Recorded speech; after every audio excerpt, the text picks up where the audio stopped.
الله ولا حول ولا قوة إلا بالله العلي العظيم. حسبنا الله ونعم الوكيل، نعم المولى ونعم النصير. أعوذ بالله السميع العليم من الشيطان اللعين الرجيم. بسم الله الرحمن الرحيم. الحمد لله الذي جازي كل صانع ورايش كل قانع ورحم كل ضارع ومنزل المنافع والكتاب الجامع بالنور الساطع، وهو للدعوات سامع وللكربات دافع وللدرجات رافع وللجبابرة قامع، فلا إله غيره ولا شيء يعدله، ليس كمثله شيء وهو السميع البصير اللطيف الخبير، وهو على كل شيء قدير. والصلاة والسلام والتحية والإكرام على السيد الأنام الذي سمي في السماء أحمد وفي الأرض أبي القاسم محمد، وعلى أهل بيته الطيبين الطاهرين المعصومين المظلومين الذين أذهب الله عنهم الرجس وطهرهم تطهيرا.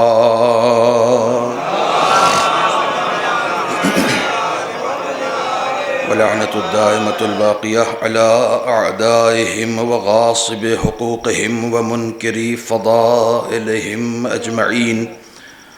أما بعد، فقد قال الله الحكيم في القرآن الكريم: بسم الله الرحمن الرحيم.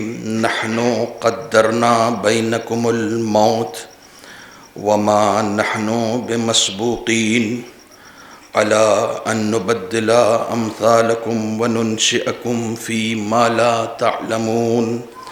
صدق الله العلي العظيم.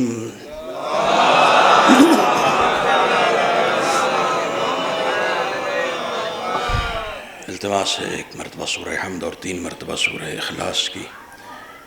کنیز زہرا، کنیز فاطمہ مرحومہ بنت خیرات علی کی روح میں ساتھ.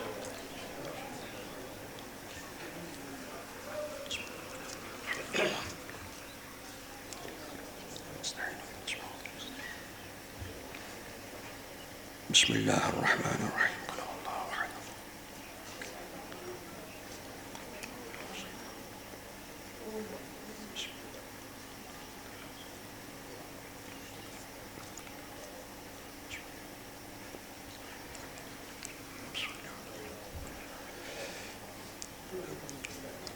ایک صلوات پڑھیں محمد و آل محمد.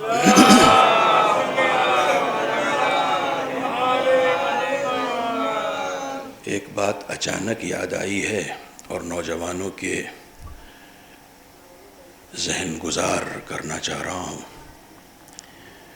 کہ اکثر نوجوانوں کے ذہن میں خیال آتا ہوگا کہ ایصال ثواب کے لیے یہ سورہ حمد اور 3 مرتبہ سورہ توحید ہی کیوں پڑھواتے ہیں، کچھ اور بھی پڑھوانا چاہیے. قرآن مجید بہت بڑا ہے. میرے پاس 2 روایتیں ہیں، میں ان دونوں روایتوں سے اپنی بات شروع کر رہا ہوں. پہلی روایت تو بہت مشہور ہے جو آپ نے سن رکھی ہے کہ جو کچھ قرآن میں ہے وہ سب کا سب سورہ حمد میں ہے. یہ پوری لمبی چوڑی روایت ہے. خود قرآن مجید کی آیت ہے لَقَدْ آتَيْنَاكَ سَبْعًا مِّنَ الْمَثَانِي، اور اس کے بعد کہا گیا اور قرآن عظیم. ہم نے تم کو 7 بار بار پڑھی جانے والی آیتیں دی ہیں اور اس کے ساتھ قرآن بھی دیا ہے. توجہ فرما رہے ہیں، یعنی پورا قرآن ایک طرف ہے، سورہ حمد ایک طرف ہے. تو ایک بار اگر کوئی سورہ حمد پڑھتا ہے تو اسے پورا قرآن پڑھنے کا ثواب دیا جاتا ہے. دوسری روایت یہ ہے کہ جب جناب فاطمہ زہرا سلام اللہ علیہا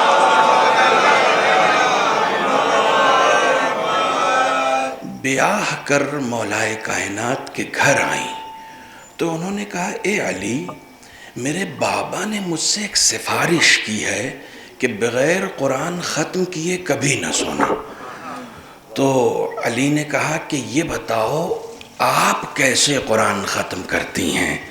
تو آپ نے کہا، بابا نے بہت آسان طریقہ یہ بتایا ہے کہ سونے سے پہلے 3 مرتبہ سورہ اخلاص کی تلاوت کر لو، تمہیں پورے قرآن کی تلاوت کا ثواب مل جائے گا. تو یہ جو مولوی سورہ حمد اور 3 مرتبہ سورہ اخلاص آپ سے پڑھواتے ہیں، وہ ایک قرآن نہیں پڑھواتے ہیں، 2 قرآن پڑھواتے ہیں. ایک صلوات پڑھیں محمد و آل محمد. بہرحال جو لوگ مجھے سن چکے ہیں وہ جانتے ہیں میرے مزاج میں بہت خاموشی سے بات کرنا ہے. شمیم صاحب شاعر ہیں، بہت اچھے شاعر ہیں، تقاضا ہے کہ وہ داد طلب کریں. میں داد و فریاد سے گریز کرتا ہوں. نہیں، یہ تقاضا فطرت کا تقاضا ہے. فطرت کا تقاضا ہے کہ شاعر اپنے شعر پر داد طلب کرے، ورنہ اس کی آواز بیٹھ جاتی ہے.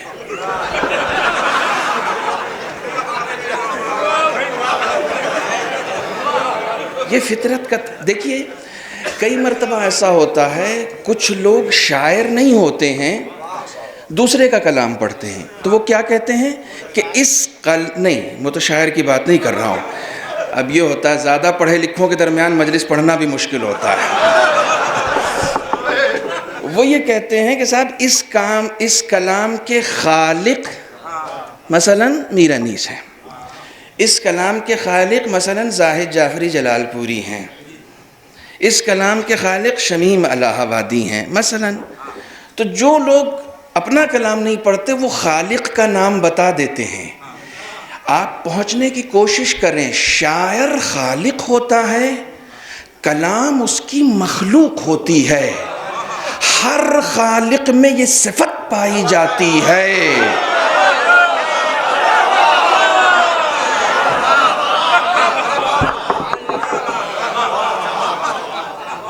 وہ اپنی مخلوق کی تعریف چاہتا ہے، برائی نہیں. بند والا جملہ تو ابھی آپ نے سنا نہیں ہے. اب تو سمجھ میں آ جانا چاہیے کہ اس نے غیبت حرام کیوں قرار دی ہے. میں نے ایسے شاعروں کو دیکھا ہے جنہیں ردیف قافیے کی تمیز نہیں ہے، بحور و اوزان سے واقف نہیں ہے، انہیں شاعری کا علم نہیں ہے، لیکن پھر بھی جب شعر کہہ کے مائک کے سامنے آتے ہیں تو کہتے ہیں دیکھیے میں اب جو پڑھ رہا ہوں وہ اس پہ خاص توجہ رکھیے گا، یہ بڑا مہنگا اور بڑا قیمتی شعر ہے. ٹھیک ہے، وہ داد بار بار، جبکہ اس کے پاس نہ قوافی ہیں، نہ بحور ہیں، نہ اوزان ہیں، کچھ بھی نہیں. آپ کو معلوم ہے. اچھا آپ اس کے کان میں کہہ دیے نہیں صاحب یہ قافیہ مل نہیں رہا ہے، کہے گا تم سے کیا مطلب؟ بھائی میرا شعر ہے، میں جانوں، تم سے کیا مطلب ہے؟ تعریف کر سکتے ہو تو کرو، برائی نہیں کرنا. کیوں؟ میری مخلوق ہے، میں جانوں اور یہ جانے. اگر کسی کی مخلوق میں عیب بھی ہے تو خالق اس کے عیب کو بیان کرنے کا اختیار بھی سلب کر لیتا ہے کہ یہ تمہیں حق نہیں ہے. مخلوق جانے اور خالق جانے. تعریف کر سکتے ہو تو کرو ورنہ چپ رہو. مگر ہماری پرابلم یہ ہے کہ ہم ایک ایسے معاشرے میں رہتے ہیں جہاں صبح آنکھ کھلتے ہی جیسے ہی پڑوسی سامنے آتا، پتہ چلا، سنا، معلوم ہوا، وہ دیکھا میسج، ان کی آڈیو سنی. ہر ایک کو فکر ہے. عجیب و غریب مرحلہ فکر یہ ہے کہ جب قبر میں جائیں گے یہ اور بات ہے کہ ہم لوگ بہت خوش ہوتے ہیں کہ صاحب قبر میں جو کوشچن پیپر دیا جائے گا وہ پہلے سے آؤٹ ہو چکا ہے. یہ بھی بڑا ایک عجیب و غریب المیہ ہے. من ربک، مجھے تو معلوم ہے. من نبیک، مجھے معلوم ہے. تمہاری کتاب، سب معلوم ہے. مجھے 12 امام کے نام معلوم ہے. شروع میں 10ویں اور 9ویں امام میں کنفیوژن ہوتا تھا، اب وہ بھی نہیں ہوتا. اب تو سب مجھے یاد ہے. اب تو مجھے سب یاد ہے. میرے اماموں کے نام معلوم ہے، مجھے کتاب معلوم ہے، سب کچھ معلوم ہے. تو کوشچن تو پہلے سے آؤٹ ہو چکا ہے. تو پھر ڈرنے کی کیا بات ہے؟ کس لیے ڈر رہے ہو؟ قبر میں جانے کے بعد فرشتہ پڑوسی کے بارے میں نہیں پوچھے گا، نبی کے بارے میں پوچھے گا، خدا کے بارے میں پوچھے گا، امام کے بارے میں پوچھے گا، کتاب کے بارے میں پوچھے گا. آیت اللہ جوادی آمولی سے کسی نے کہا کہ جب پیپر آلریڈی آؤٹ ہو چکا ہے تو جواب دینے میں مشکل کیا ہے؟ کہا جو امتحان گاہ قبر میں شروع ہوگی، جو امتحان قبر میں لیا جائے گا وہ دنیا کی امتحان گاہ سے الگ ہے. وہاں یاد کر کے جواب نہیں دیا جاتا، جب تک روح میں جواب اترا نہ ہو اس وقت تک انسان جواب نہیں دے سکتا. تو کہا کیا مطلب؟ جب مجھ سے وہ پوچھے گا کہ من ربک، تمہارا رب کون ہے، تو کیا میں نہیں بتا پاؤں گا؟ کہا نہیں. اگر اس دنیا میں رب سے واسطہ ہوگا تو بتا پاؤ گے. اگر اس دنیا میں نبی سے سروکار ہوگا تو بتا دو گے. اگر اس دنیا میں قرآن سے سروکار ہوگا تو بتا دو کہ میں ایک چھوٹا سا طالب علم ہوں قرآن مجید کا. اگر اس دنیا میں قرآن سے تمہارا سروکار ہوگا، لینا دینا ہوگا تو بتا دو گے. کہتے ہیں فرشتے سوال کریں گے. اب ہم لوگوں نے کئی سال تک ممبر پہ بیٹھ کے اتنا خوش فہم بنا دیا، اتنا خوش فہم بنا دیا کہ ہمیں قبر کی فکر ہی نہیں ہوتی. جبکہ قبر کی فکر صرف ہمیں کرنی ہے اور کسی کو نہیں کرنی ہے. کیونکہ حساب ہم سے لیا جائے گا، ان سے تھوڑی لیا جائے گا جنہیں بے حساب جہنم میں ڈالا جانا ہے. ان سے کون سا حساب؟ ان سے کون سا حساب؟ آپ لوگ حساب والے نہیں، آپ تو بے حساب جائیے نا. حساب ان سے لیا جائے گا جن کی زندگی میں کچھ حساب کتاب ہو. حساب آپ سے لیا جائے گا. رسول خدا مسجد میں کھڑے کہ سلمان ادھر آنا. سلمان آ گئے. ابو ذر تم بھی آؤ. مقداد ادھر آؤ. سب کو 200 درہم دیے. اچھا اماؤنٹ ہے، وہ اس وقت اچھا اماؤنٹ تھا. 200 درہم دیے. کہا یہ لو. یا رسول اللہ یہ خرچ کرو. ہماری زبان میں کہتے ہیں عیش کرو. استفسار کر رہے ہیں کس چیز کا؟ نہیں میں نے دیا ہے تمہیں، رکھ لو، خرچ کرو. لے گئے، خرچ کیا. 1 ہفتہ گزر گیا. رسول صبح جب مسجد میں آئے تھے تو اپنی سپر یا حضرت علی کی سپر جو تھی اسے دھوپ میں رکھ دیا تھا. عرب کی گرمی، وہ تپ رہی تھی. سپر میں کانٹے بھی نکلے ہوتے ہیں چھوٹے چھوٹے. وہ تپ رہی تھی دھوپ میں، گرم ہو گئی. جب ظہر کا وقت آیا تو تینوں کو بلایا. کہا مقداد وہ جو باہر دھوپ میں سپر رکھی ہوئی ہے نا اس کے اوپر ننگے پیر ہو کے کھڑے ہو جاؤ. بتاؤ 200 درہم کہاں خرچ کیے؟ دیکھیے میں آپ کو خوش فہمی میں مبتلا کرنے آیا نہیں ہوں، سمپل سی بات ہے، ٹھیک ہے؟ فری میں جنت کسی کو نہیں ملتی. کسی کو نہیں ملتی، کسی کو بھی نہیں ملتی، کسی کو نہیں ملتی. اگر فری میں جنت ملنے لگی تو پھر جو لوگ محنت کر کے عمل کر رہے ہیں ان کا کیا ہوگا؟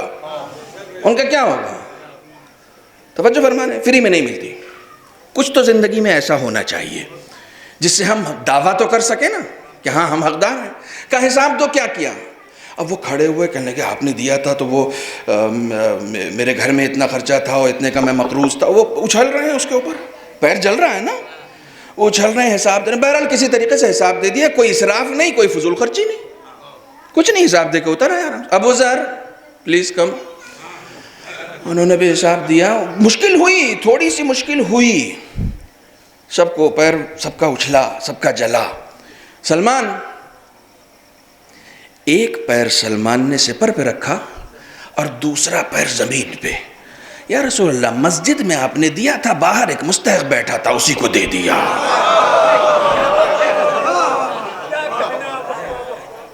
کسی نے فضول خرچی کی، کسی نے بیجا خرچ کیا، سب نے بجا خرچ کیا، لیکن رسول نے کہا میں یہی تو بتانا چاہتا ہوں جتنا آسان حساب سلمان کا تھا اتنا آسان حساب کسی کا نہیں تھا۔ رسول خدا نے ایک جملہ اور کہا، یہاں تو میں صرف یہ پوچھ رہا ہوں کہ کہاں خرچ کیا، میدان محشر میں یہ بھی پوچھا جائے گا لائے کہاں سے تھے اور کہاں خرچ کیا۔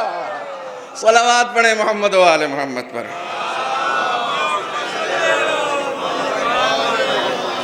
بہرحال یہ جملہ معترضہ تھا جو درمیان میں آ گیا تھا، میں نے سورہ مبارکہ واقعہ کی، حساب ہمیں سے لیا جائے گا، تیاری ہمیں کرنی ہے، امتحان ہم سے لیا جائے گا، امتحان میں ہمیں ہی بیٹھنا ہے، ٹھیک ہے۔ میں نے ایک جملہ کہا تھا اکبر پور میں کہ جو لوگ امتحان میں بیٹھتے ہیں اس کا مطلب ہی یہ ہے کہ وہ ایلیجبل ہیں، ان کے اندر صلاحیت ہے، ان کے اندر کیپیسٹی ہے امتحان میں بیٹھنے کی۔ ہر کس و ناکس کو ایگزام روم میں نہیں بھیجا جاتا۔ میں بھی صبح اپنے محترم بزرگ سے زاہد صاحب سے کہہ رہا تھا جو ان کے لیے اس وقت ایک سختی آئی، بچوں کی موت، یہ سارا مرحلہ بڑا سخت، میں نے کہا خدا نے آپ کو اس لائق سمجھا کہ آپ سے یہ امتحان لے سکے۔ وہی انسان امتحان دیتا ہے جس کے اندر ایلیجبلٹی ہو، جس کے اندر صلاحیت ہو۔ میں ہمیشہ کہتا ہوں اگر زندگی میں کبھی روزگار کے حوالے سے، بیماریوں کے حوالے سے، رزق کے حوالے سے یا کسی بھی حوالے سے کبھی پریشانیوں کا سامنا کر رہے ہو تو 2 رکعت نماز زیادہ پڑھنا۔ معبود اس لائق تو سمجھا، اس لائق تو سمجھا کہ مجھ سے امتحان لے رہا ہے۔ ایک صاحب دعا کر رہے تھے معبود رزق میں برکت دے، ایک عارف نے پوچھا یہ کیوں نہیں کہتے کہ رزق دے؟ انہیں جواب چاہیے تھا، یہ کیوں نہیں کہتے کہ رزق دے، یہ کیوں کہتا ہے کہ رزق میں برکت دے؟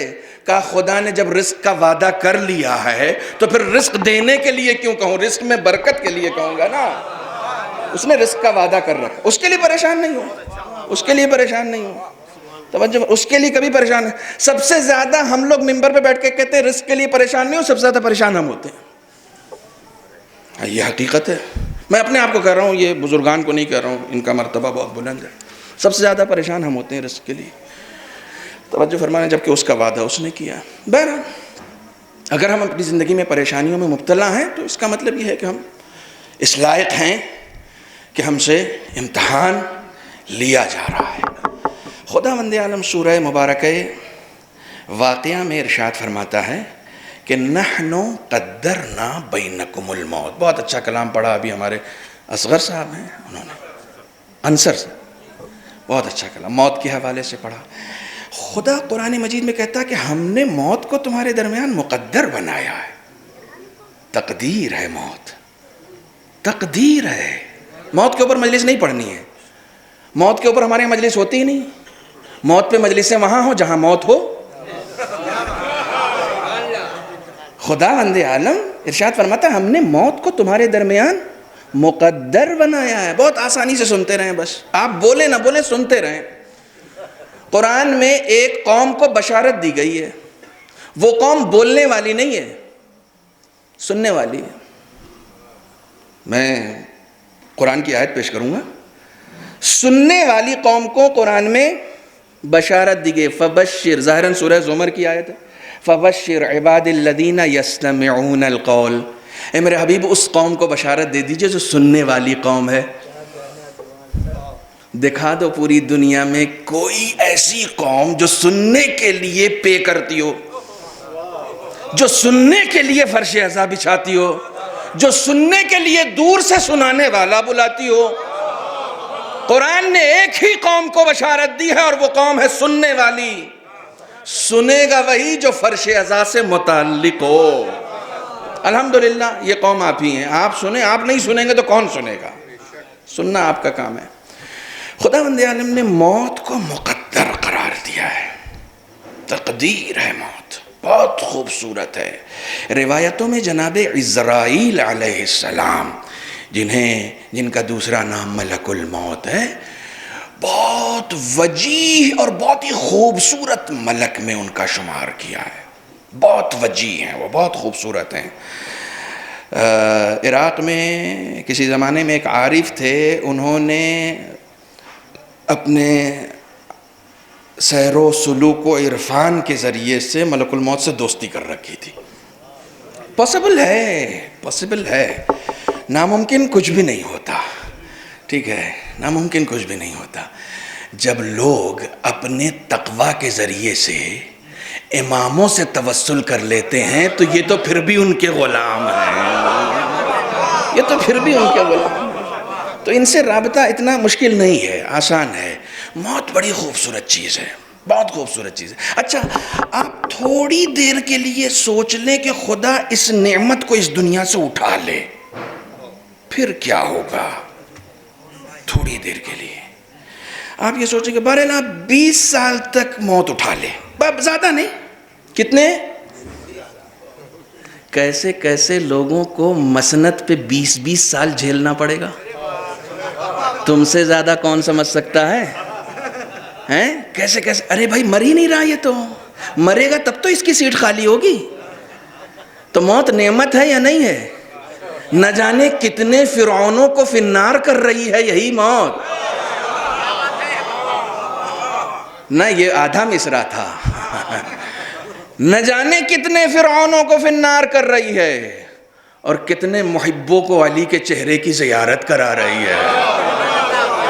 موت ہی تو ہے، اور کیا ہے؟ یہ نعمت ہی تو ہے جس کے ذریعے سے آپ اپنے امام سے مل رہے ہیں، وہ جہنم میں جا رہے ہیں. نبی کتنے ہیں ٹوٹل؟ ہاں، میں نعرے ورے نہیں لگواؤں گا، یہی سب پوچھوں گا. کتنے ہیں؟ 1,24,000. اچھا، میرا عقیدہ اگر یہ ہو کہ نہیں صرف 1,20,000 ہیں تو کیا ہوگا؟ میرا عقیدہ باطل ہو جائے گا. میں مروں گا تو مسلمان نہیں مروں گا. اگر کسی کا یہ عقیدہ ہو جائے کہ نہیں نبی 1,24,000 نہیں ہے، تھوڑے سے کم ہیں یا تھوڑے سے زیادہ ہیں، نہ کم کر سکتے ہو نہ زیادہ کر سکتے ہو. میاں جب نبیوں کو کم یا زیادہ نہیں کر سکتے تو ان کی تعلیمات کہاں سے کم یا زیادہ کر سکتے ہیں؟ آپ کو اختیار نہیں ہے. جتنا ہے جو ہے بس اسی پہ یقین رکھنا ہے. اچھا، کتنے نبیوں کے نام ہیں قرآن میں؟ جلال پور ماشاءاللہ سے ہمیشہ سے، آج سے نہیں، میرے والد صاحب یہاں آتے رہے ہیں، مرحوم وفا ملک پوری صاحب یہاں آتے رہے ہیں اور شاعری کے حوالے سے وہ آتے تھے. لیکن ہمیشہ سے میں جانتا ہوں علم و ادب کا گہوارہ رہا ہے، آپ اس حوالے سے جانے جاتے ہیں. قرآن مجید کتنے نبیوں کے نام؟ 50 نبی کے نام نہیں ہیں. آپ جائیے قرآن میں، معبود، یہ مسئلہ کیا ہے؟ اتنے اچھے اچھے پازیٹیو کیریکٹرز ہماری زندگی میں تھے، تو نے فگر بتا دیا اتنے ہیں، نام نہیں بتایا. بتا دیتا تو کیا ہوتا؟ کیا پرابلم تھی؟ میں ایک بار سرچ کر رہا تھا کہ فرعون و نمرود کا ذکر کتنی جگہ ہے، تو مجھے ملا تقریباً راؤنڈ اباؤٹ 100 مرتبہ فرعون کا ذکر آیا ہے قرآن مجید میں. تقریباً 100 مرتبہ فرعون کا ذکر. بہت اچھا سننا ہے، ایسے ہی سنیے گا اور توقع بھی مت کیجیے گا کہ میں آپ سے کوئی محنت کراؤں گا، صرف سننے کی محنت ہے. کم سے کم 100 مرتبہ فرعون کا ذکر ہے. معبود، یہ پازیٹیو کیریکٹر بار بار ریپیٹ کر رہا ہے. ایک یہ نگیٹو کیریکٹر بار بار ریپیٹ کر، ایک پازیٹیو کیریکٹر کا مجھے نام بتا دے کہ ہاں یہ بھی ایک نبی تھے. نبیوں کا نام جاننا ہمارے لیے ضروری نہیں ہے، فرعونوں کے کردار سے آشنا ہونا ہمارے لیے ضروری ہے. فرعونوں کے کردار سے. دیکھو، ہم نے فرعونوں کے کیریکٹرز کو قرآن میں اس لیے بیان کیا ہے کہ یہ موسیٰ کے زمانے کا تھا، حکومت رکھتے ہوئے موسیٰ کو نہ روک سکا. اپنے زمانے کے فرعونوں سے ڈرنا نہیں، خود کو موسیٰ صفت بنا لینا. جیسے فرعون غرق ہو گیا تھا ویسے ہی تمہارے زمانے کا فرعون بھی غرق ہو گیا. تمہیں صرف ایک کام کرنا ہے. کیا کام کرنا ہے؟ تمہیں خدائی بننا ہے. موسیٰ کے پاس فوج نہیں تھی، حکومت نہیں تھی، اسلحے نہیں تھے. اسلحے کے نام پہ ایک ڈنڈا تھا، لیکن خدا کا تھا.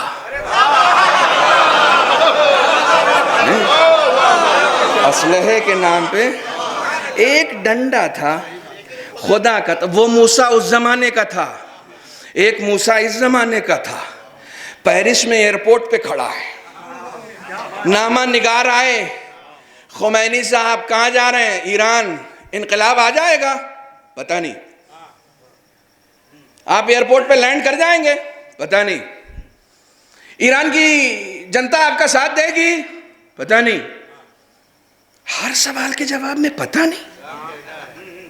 CNN والے، BBC والے، یہ کیا، یہ کون سا آدمی ہے جو ایران میں انقلاب لانا چاہ رہا ہے اور کچھ جانتا ہی نہیں ہے کہ اس کا پلین لینڈ ہوگا نہیں ہوگا، انقلاب آئے گا نہیں آئے گا، یہ ریولوشن لا پائے گا نہیں لا پائے گا، لوگ اس کا ساتھ دیں گے نہیں دیں گے، اسے کچھ نہیں معلوم۔ کہا آپ کو کچھ معلوم بھی نہیں ہے اور آپ انقلاب لانے جا رہے ہیں؟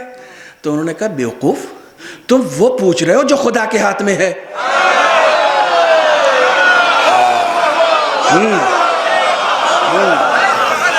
تم وہ پوچھ رہے ہو جو خدا کے ہاتھ میں، وہ پوچھو جو میرے ہاتھ میں ہے۔ پلین پہ بیٹھنا میرے ہاتھ میں ہے، پلین کو اتارنا میرے ہاتھ میں نہیں ہے۔ اتارنا تو خدا اتارے گا، وہ چاہے گا تو اترے گا، نہیں چاہے گا تو نہیں اترے گا۔ انقلاب کی کوشش کرنا میرا کام ہے، اگر لوگوں کے بھروسے جاتا تو کبھی نہ آتا۔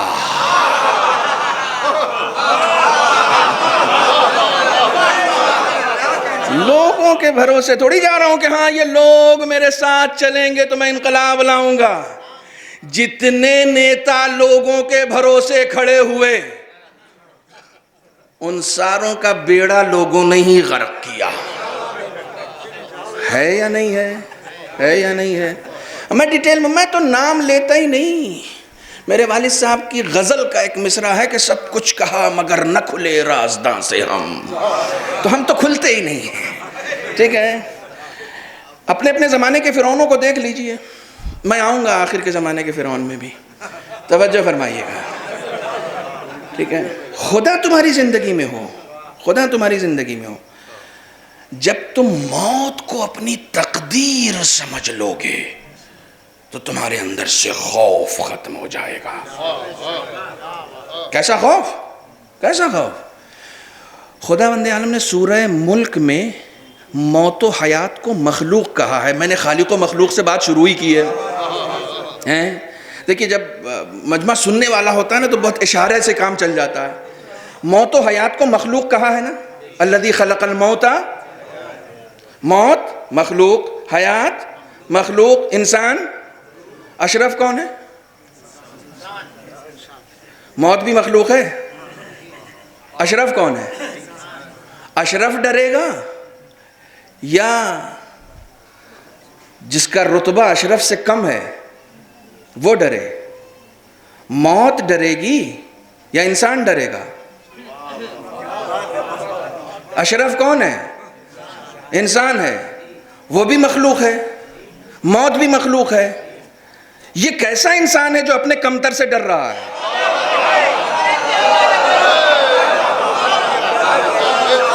کیسا انسان ہے یہ؟ ارے اشرف تم ہو، اشرف تم ہو۔ ارے ہنسی چھوٹ گئی، کیا کہنا صاحب آپ کا؟ اشرف تم ہو، تم کیوں ڈر رہے ہو؟ جو کمتر ہوگا وہ ڈرے گا۔ موت کمتر ہے اور اتنی کمتر ہے کہ تمہارے آقا کے دروازے پہ کھٹکھٹاتی رہتی ہے، اندر جانے کی اجازت نہیں ہے۔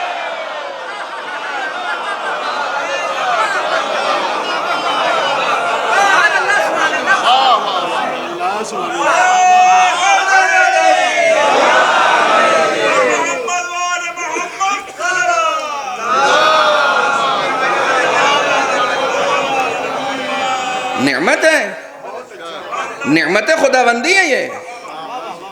میں اگر صرف اسی بات پر مجلس پڑھوں تو مجلس ختم کر دوں گا کہ نعمت ہے، لیکن مجھے لگتا ہے کہ 2 مجلس میں مجھے بہت ساری باتیں کرنی ہیں آپ سے، تو اسی پر میں نے، آپ یقین کر گئے نا نعمت ہے۔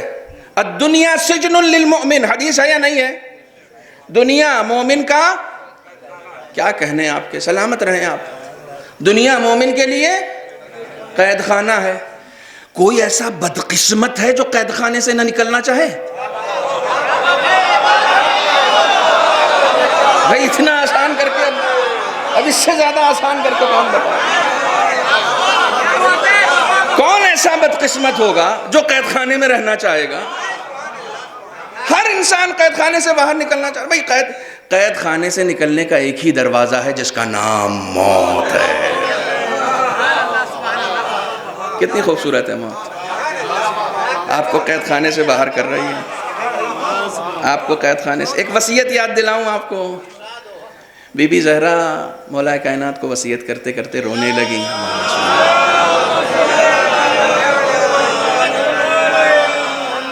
وصیت کرتے کرتے رونے لگیں. بس ایک گوشہ سنانا ہے, صرف ایک گوشہ سنانا ہے.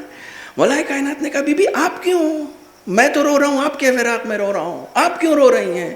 آپ تو اب اس دنیا سے نجات پا رہی ہیں. آپ سمجھے؟ آپ تو اب اس دنیا سے نجات پا رہی ہیں, یعنی موت کی نوید دے رہے ہیں. آپ کو تو آپ کی تو موت آ گئی. آپ کو تو خوشخبری آپ کے بابا پہلے ہی دے چکے تھے کہ سب سے پہلے تم ملنے والی ہو. نوید ہے, نوید ہے اہل بیت کے لیے, نوید ہے. قرآن کہتا فتمنوا الموت ان کنتم صادقین. سچے لوگ موت کی تمنا کرتے ہیں, اور آپ سے تو برسوں سے ایک اعلان کر رہا ہے کہ کونوا مع الصادقین, سچے لوگوں کے ساتھ ہو جاؤ. سچے لوگ وہی ہیں جو موت کی تمنا کرتے ہیں. اگر خوبصورت نہ ہوتی تو تمنا کون کرتا؟ ڈرتے تھوڑی ہیں. اگر ڈرتے اور چپ ہو جاتے تو ابوذر کا محل ہوتا مدینے میں. ڈرتے تھوڑی ہیں مومن موت سے. ابوذر فقر و فاقہ میں زندگی گزار رہے ہیں. فقر و فاقہ اہل بیت کے چاہنے والوں کا زیور ہے. ہاں, فقیری میں نام پیدا کر. فقر و فاقہ اہل بیت کے چاہنے والوں کا زیور ہے. ابوذر تم مدینے میں رہنے کے قابل نہیں ہو. چپ کیوں نہیں رہتے؟ بولتے کیوں ہو؟ ابوذر چپ رہنے کے لیے تیار نہیں ہے. چپ ہو جاتے تو محل تعمیر ہو جاتا. میں نہیں چپ ہو سکتا. ارے کچھ تو سیکھ لو خدا کے لیے, کچھ تو سیکھ لو. اگر تمہارے پاس کوئی بھی نسبت ہے رسول سے, کوئی بھی نسبت ہے اہل بیت سے, تو کچھ تو سیکھ لو ابوذر سے. ابوذر دشمنان اہل بیت کے مقابلے میں خاموش نہیں رہ سکتا. تم ہم نشین ہونے کے لیے تیار ہو گئے. ہم نشینی اختیار نہ کرو, تمہارے لیے زیب نہیں دیتا. تم کسی اور کنبے سے تعلق رکھتے ہو. تمہارا تعلق ایسی جگہوں سے نہیں ہے جہاں تم ظالموں کے ساتھ ہم نشین ہو جاؤ. ظالموں کے ساتھ ہم نشینی وہ کرتے ہیں جن کی قسمت پھوٹی ہوتی ہے. جو اہل بیت کے ساتھ بیٹھنے کا وقار خریدنا چاہتے ہیں وہ دشمنوں کے ساتھ کبھی کرسیوں پر نہیں بیٹھتے. وہ ربضہ جانا گوارا کرتے ہیں. تم کس بات سے ڈر رہے ہو؟ تمہیں کس چیز کا خوف ہے؟ ربضہ بھیج دیے جاؤ گے؟ قسمت دیکھو ابوذر کی. علی, امام حسن, امام حسین, 3 امام ایک غلام کو چھوڑنے جا رہا ہے. قسمت دیکھو, خوبی تقدیر اسے کہتے ہیں.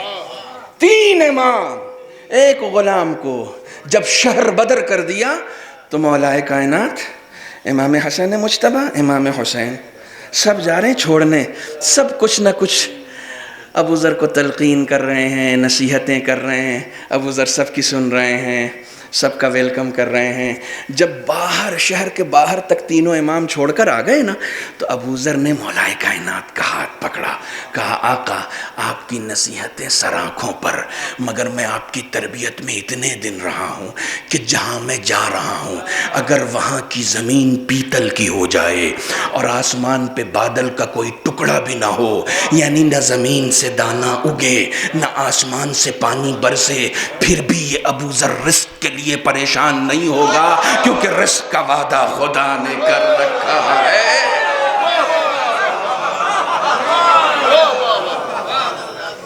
رزق کا وعدہ خدا نے کر رکھا. ابوذر نہیں پریشان ہوتا.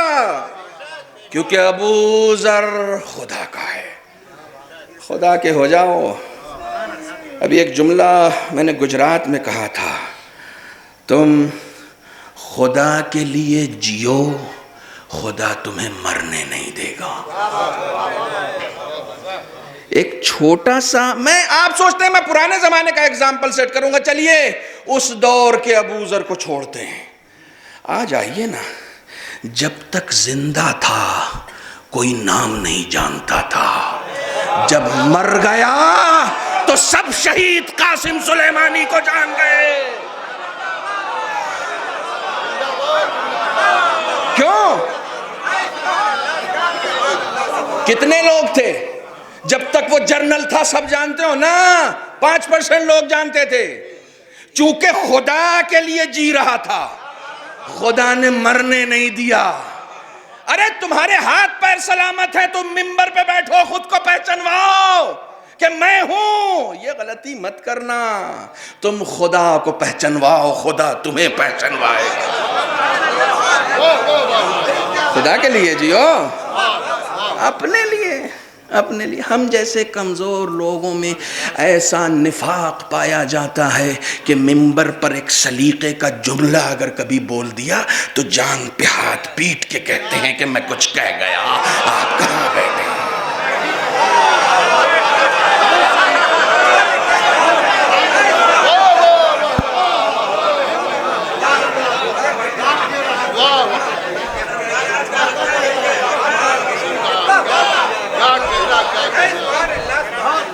میری سمجھ میں ایک بات نہیں آئی.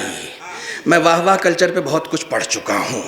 میری سمجھ میں ایک بات نہیں آئی، ممبر رسول پر بیٹھ کر ان سے مانگنا جو خود مانگنے آئے ہیں. یہ کہاں کا شعور ہے؟ چھوڑو نا. میں یہ باتیں خطیبانہ سخن ترازی میں نہیں کہہ رہا ہوں، میری اس بات کے پیچھے حدیث ہے. چھٹے امام فرماتے ہیں وہ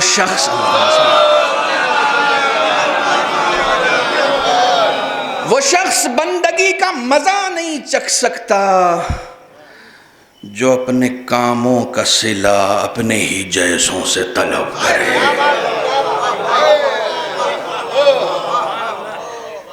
اگر میری ممبر پہ بیٹھنے کی نیت قربتاً اللہ نہیں ہے تو میں کسی اور کا ذاکر ہو سکتا ہوں، حسین کا ذاکر. قربتاً اللہ. مجلس میں آئے ہو، ذاکر کا نام دیکھ کر مت آؤ، بانی مجلس کا نام دیکھ کر مت آؤ، کس کی مجلس ہے یہ دیکھ کر مت آؤ، فرش عزائے حسین ہے اس لیے. بس عادت بنا لو. حسین کو چاپلوسی پسند نہیں ہے.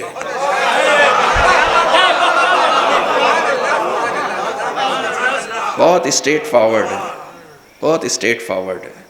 حسین کو چاپلوسی نہیں پسند. ٹھیک ہے، امام حسین چومنا چاٹنا نہیں چاہتے.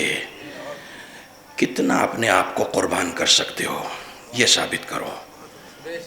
اپنے آپ کو کتنا قربان کر سکتے؟ ارے میں تو قربان کر دوں. کیا قربان کر دو گے؟ صبح نماز کے لیے نیند قربان نہیں کی جاتی، زندگی قربان کرو گے. حسین کو کیا قربان کرو گے؟ نماز صبح پڑھنے والے صرف داد دیں گے، باقی لوگ داد نہیں دیں گے. پلیز، باقی لوگ بعد میں داد و فریاد کریں گے. صلوات پڑھیں محمد و آل محمد. زندگی قربان کرو گے، نیند قربان نہیں کی جا رہی ہے، زندگی قربان کرو گے. قربانی سے یاد آیا کہ میں ایک بات کہہ رہا تھا اپنے شمیم بھائی سے راستے میں. ایک مجلس تو میں نے ان کو سنا دی کہ میں ممبر پہ بیٹھ کے یہ نہیں بتاتا ہوں کہ کیا کرنا ہے، میں ممبر پہ بیٹھ کے یہ کرتا ہوں کہ جو کر رہے ہیں اسی کو کریکٹ کر لیں. چونکہ ہم آلریڈی دین پہ عمل کر رہے ہیں، جو ہم کر رہے ہیں آلریڈی ہم دین پہ عمل کر رہے ہیں، بس اسی کو کریکٹ کرنا صحیح وے میں. جب آپ نیویگیشن لگاتے ہیں نا موبائل میں تو وہ سب سے پہلے کہتا ہے یو آر ہیئر، آپ یہاں ہو. تو پہلے آپ کہاں ہیں وہ جگہ سیٹ کیجئے، پھر دیکھیے کہاں جانا ہے. منزل پہ وہی پہنچے گا جسے اپنی جگہ معلوم ہو کہ وہ کہاں پر ہے۔ خواب میں حضرت علی اسی وقت آئیں گے جب امام خمینی آتے ہوں، ڈائریکٹ حضرت علی خواب میں نہیں آئیں گے۔ پہلے اپنے محلے کے امام جماعت کو دیکھ لو، پھر اس کے بعد امام خمینی، پھر کہیں جا کے امام، سلسلے وار ہے، ٹھیک ہے، معاملہ سلسلے وار ہے۔ تو جو ہم کر رہے ہیں پہلے اسی کو دیکھیں کہ ہم کیا کر رہے ہیں۔ قربانی سے یاد آیا تھا کہ ہم قربانی کرتے ہیں ٹھیک محرم سے پہلے، قربانی کا مہینہ محرم بھی ہے اور ذی الحجہ بھی ہے۔ تو مجھے بات یہ یاد آئی کہ مفسر قرآن آیت اللہ جوادی آمولی سے ذی الحجہ کے مہینے میں ان کے ایک رشتہ دار نے فون کر کے پوچھا کہ وہ قبلہ ذرا قربانی کی دعا بتائیے گا، چونکہ ہم قربانی کرنے جا رہے ہیں۔ تو انہوں نے کہا ہاں قربانی کی دعا لکھ لو۔ قربانی کی دعا یہ ہے کہ جب قربانی ہو جائے، جب قربانی ہو جائے تو اچھا اچھا گوشت چھانٹ کے اپنے لیے مت رکھنا،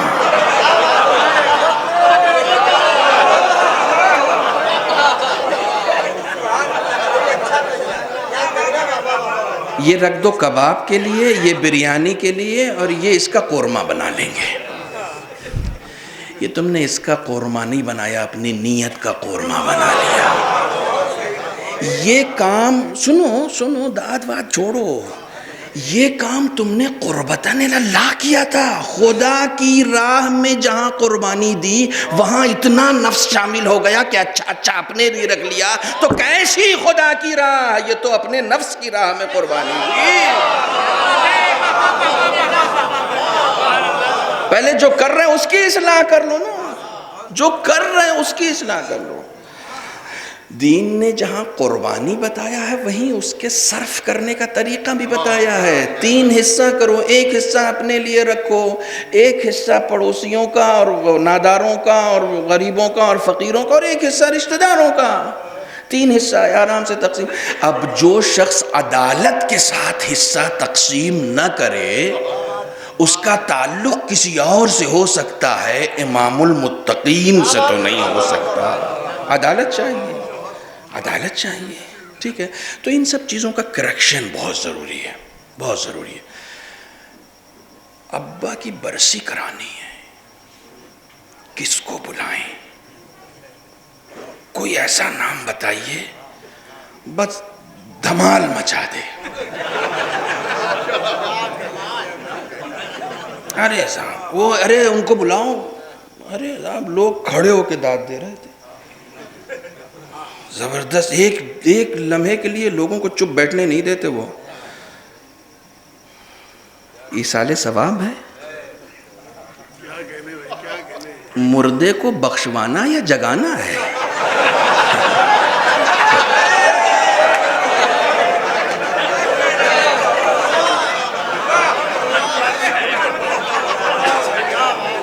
ارادہ کیا ہے؟ کیا اسے قبر سے پھر رہنے دو بھائی، رہنے دو، کیا کرنا ہے؟ بخشوان، ایصال ثواب، تقدس ہے، تقدس۔ یہ بات میں اس لیے آپ کو اس انداز میں کہہ رہا ہوں تاکہ بات بھی پہنچ جائے اور آپ کو گراں بھی نہ گزرے، ٹھیک ہے۔ بات سخت ہے، بات تلخ ہے، ٹھیک ہے، لیکن تلخ بات کو بھی تلخ لہجے میں نہیں کہا جاتا، ورنہ پھر لوگ اتنی تلخی آپ کو دے دیں گے، آپ کے حصے میں آ جائے گی کہ پھر آپ کبھی ممبر پہ بیٹھنے کے لائق نہیں رہیں گے۔ تو مجھے چونکہ بات پہنچانی بھی ہے اس لیے میں ذرا سہل انداز میں پہنچانے کی کوشش کر رہا ہوں۔ توجہ فرما رہے ہیں، ایصال ثواب کرنا ہے، کس سے پڑھوانا ہے؟ میں کلکتہ میں تھا، ایک لڑکا 3-4 سال مدرسے میں پڑھ چکا تھا، تو اب جو 3-4 سال پڑھ لیتے ہیں نا ادکچرے، وہ ان کے پاس بھی کچھ نہ کچھ بینش اور دانش آ جاتی ہے، ایسا نہیں۔ تو کلکتہ میں ایک بڑی انجمن ہے، نام نہیں لوں گا، آپ لوگ جانتے ہوں گے، انہوں نے کہا یار اس بار گول کوٹھی کے لیے ایسا نام بتاؤ کہ جو بس مطلب کبھی آیا نہ ہو، پہلی بار اس کو بلانے کا اعزاز ہمیں ملے، کبھی نہ آیا۔ تو وہ لڑکا جو تھا اس نے کہا شاہ رخ خان کو بلا لو۔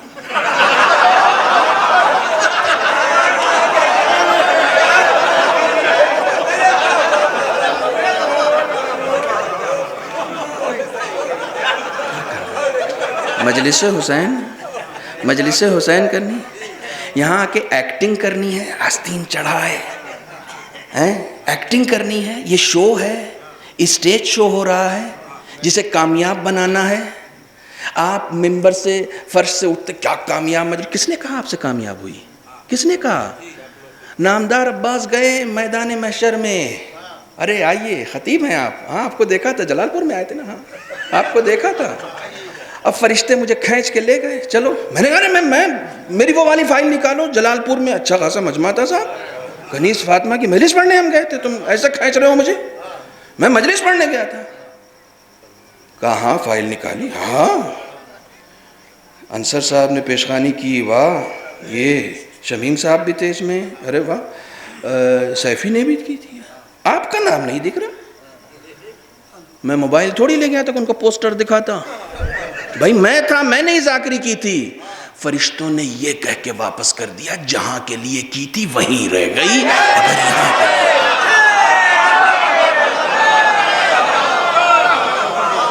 قربتاً اللہ خدا کے لیے کرتے، اگر خدا کے لیے کرتے تو یہاں آ جاتی. تم نے تو وہاں کے لیے کی تھی. تم نے تو لوگوں کے درمیان اپنا سکہ جمانے کے لیے کی تھی، وہیں رہ گئی. جن سے داد مانگ رہے تھے انہی سے جزا مانگ لو، انہی سے جزا مانگ لو. میرے لیے کی تھی، میرے لیے بیٹھے تھے. ایک بار لوگوں کو میری طرف لے کر آئے، ایک طرف لوگوں کو، ایک بار بھی لوگوں کے دل میں تم نے خدا کی محبت ڈالی. ایک بار بھی تم نے لوگوں کے دل میں ذرا سا بھی خدا کا عشق ڈالا کہ نہیں اتنا مہربان خدا ہے جس نے ماں کو ایک مامتا کا پیکر بنا کر اس دنیا میں بھیجا ہے، جو ایک لمحے کے لیے چھوٹے سے چھوٹا زخم ہمارے جسم پر نہیں دیکھ سکتی. جب اس کی مامتاؤں کا پیکر اتنا شفیق ہے تو وہ خود کتنا شفیق ہوگا. کبھی یہ بتایا لوگوں کو ممبر پر بیٹھ کر کہ میں کتنا مہربان ہوں. چھٹے امام فرماتے ہیں کہ خداوند عالم روز محشر اتنا مہربان ہوگا، اتنا مہربان ہوگا، اتنا مہربان ہوگا، حتی یطمع ابلیس فی رحمتہ، یہاں تک کہ ابلیس کے منہ میں بھی پانی آ جائے گا کہ شاید آج میں بھی بخش دیا جاؤں. اتنی رحمت اس کی عام ہوگی. اس کی شفقتوں کے ایک پیکر کا نام ہے ماں. وہ کتنا مہربان ہوگا، وہ کتنا مہربان ہوگا. تم کبھی لے کر آئے میری طرف؟ کبھی لے کر آئے؟ چھوٹے چھوٹے بچوں سے کبھی کبھی دین سیکھ لیا کریں. چھوٹے چھوٹے بچوں سے کبھی توکل سیکھ لیا کریں. چھوٹے چھوٹے بچوں سے کبھی خدا پرستی سیکھ لیا کریں. چھوٹا سا بچہ ہے، چلنے پھرنے کے لائق ہوا ہے، 8-10 سال کا ہے، چنچل ہو گیا. اور چھوٹا 6 سال کا، 7 سال کا، ماں نے ناشتہ کرا دیا، باہر نکل کے میدان میں کھیلنے لگا. 2 گھنٹے تک خوب کھیلا. آج کل بچے میدان میں کم، موبائل سے زیادہ کھیل رہے ہیں. پہلے ہم لوگ تو میدان میں ہی کھیلتے تھے. تو میں اسی زمانے کی مثال دے رہا ہوں، آج کی مثال نہیں دے رہا ہوں. آج کے بچے کا جو صبح ناشتہ کرتا ہو دوپہر تک ہضم نہیں ہوتا ہے. وہ جو میدان میں کھیلتے تو ان کا 2 گھنٹے میں ہضم ہو جاتا تھا. پھر وہ آستین چڑھا کے آتا تھا، اماں بھوک لگ گئی. تو اماں جو ہے، جب بچے کے منہ سے نکلتا تھا نا کہ اماں بھوک لگ گئی، تو وہ پہلے بوسہ بھی لیتی تھی، پھر گود میں بٹھاتی تھی اور اپنے ہاتھوں سے کھلاتی تھی. جب یہ بچہ کھا کے نکلے نا تو اس سے پوچھئے کہ صبح کا کھا کے گئے تھے تو کبھی ایک بار بھی ذہن میں نہیں آیا کہ دوپہر کا کون دے گا؟ ایک بار تمہارے ذہن نے کبھی پریشان کیا تم کو؟ ارے صبح کا تو کھا لیا، اب دوپہر کا کیا ہوگا؟ تو وہ فوراً کہے گا یہ تو وہ سوچے نا جس کے پاس کھلانے والی شفیق ماں نہ ہو. میں کیوں سوچوں؟ اور افا کہتے ہیں جتنا بھروسہ یہ بچہ اپنی ماں پر کرتا ہے، اے کاش اتنا ہی ہم خدا پر کرنے لگے. اتنا سا یقین، جتنا یقین یہ بچہ اپنی ماں پہ کرتا، بس اتنا سا یقین ہم اپنے خدا پہ کرنے لگے. بس اتنا سا یقین. سارا معاملہ یقین کا ہے.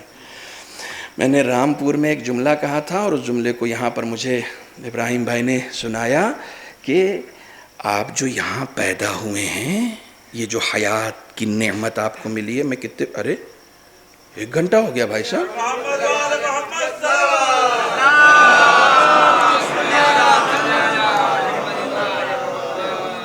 داد نہیں مانگنے کا یہ ملتا ہے کہ اور پڑھیے صلوات پڑھیں محمد.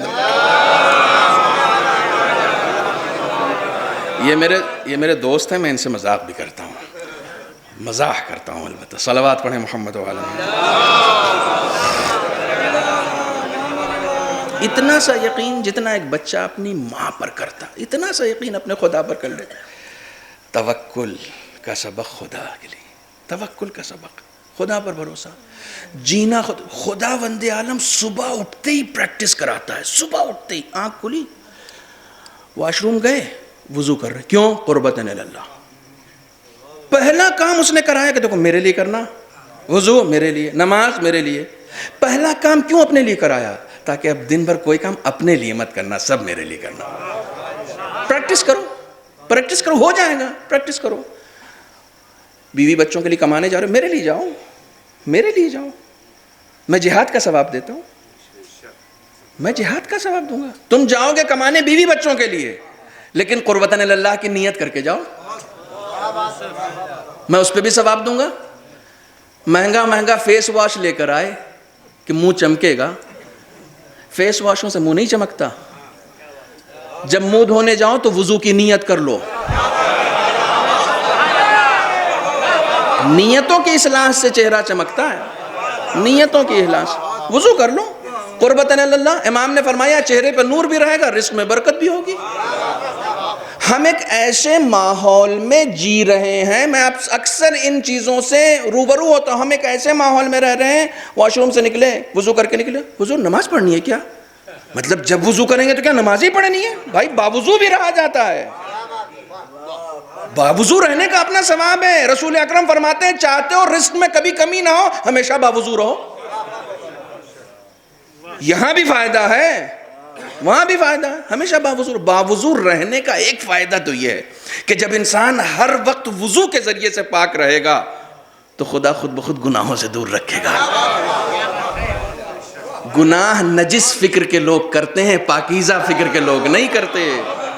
آپ جب باوضو رہیں گے, ارے آپ کو یہ یاد رہے گا ہر وقت کہ آپ پاک ہیں, آپ باوضو ہیں, آپ قرآن کو چھو سکتے ہیں, آپ پاک ہیں, آپ معصومین کے نام کو ہاتھ لگا سکتے ہیں, آپ پاک ہیں. جب بار بار آپ کے ذہن میں یہ آئے گا کہ آپ وضو سے ہیں, تو وضو کر کے کوئی غیبت تھوڑی کرتا ہے, وضو کر کے کوئی گانا تھوڑی سنتا ہے, وضو کر کے کوئی حرام کام تھوڑی انجام دیا جاتا ہے. جب آپ ایک قدم خدا کی طرف بڑھائیں گے تو خدا 10 قدم آپ کی طرف بڑھا کے آپ کو کریں گے.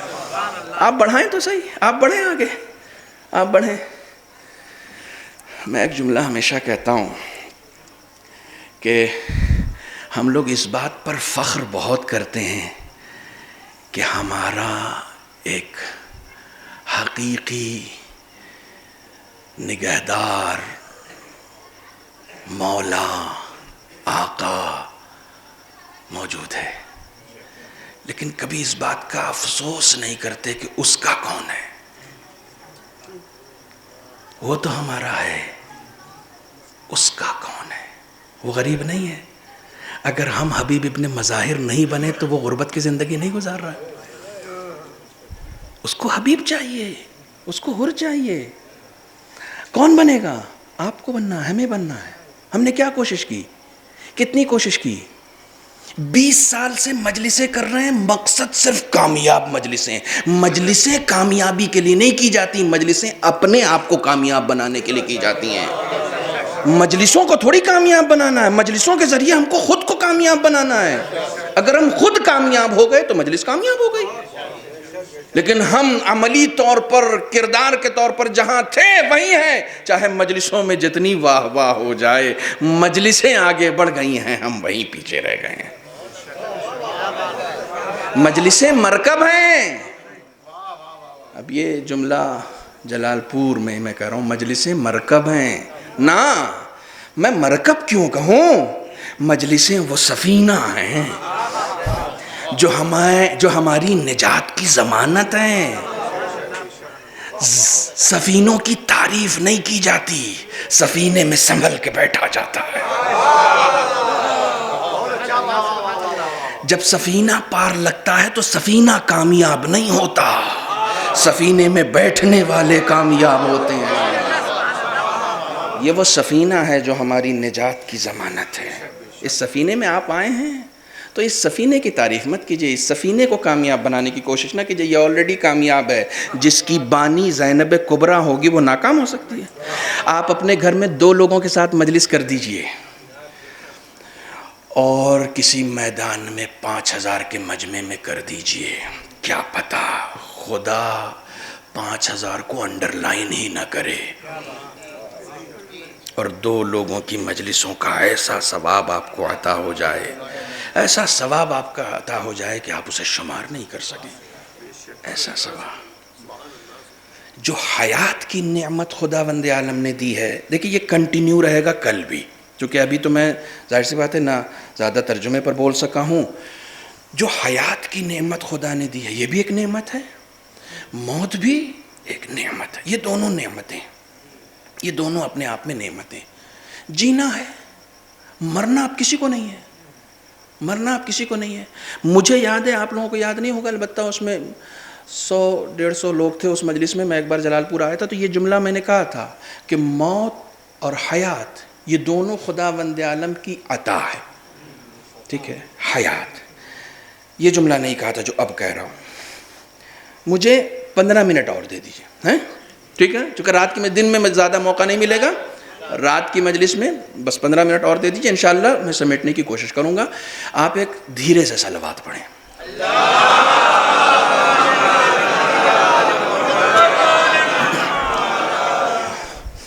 زور سے پڑھنے کا کوئی بہت زیادہ ثواب تھوڑی ہے, صلوات پڑھنے کا ثواب ہے. میں یہ بتانا چاہ رہا تھا.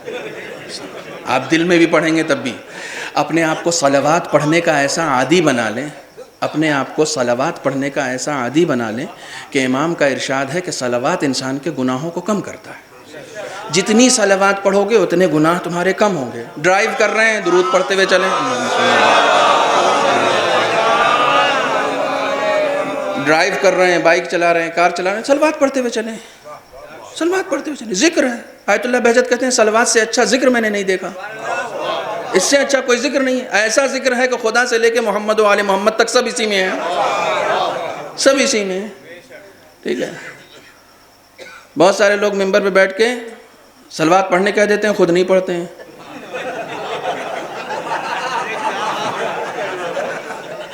ہیں